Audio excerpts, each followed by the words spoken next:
Hey friends, if you wish to change the recycle bin storage size in Windows 11, then please watch this video. I will guide you through the process.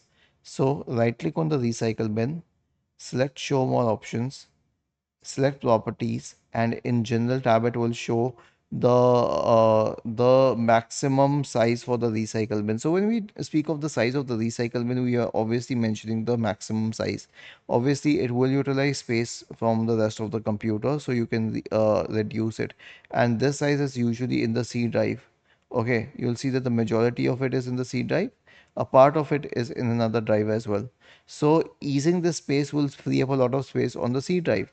Now this space is in MB, and 1024 MBs make 1 GB. So we will make it do it accordingly. I'll change it to 18,000. Okay, and then click on apply, and then you can select OK. Was this helpful?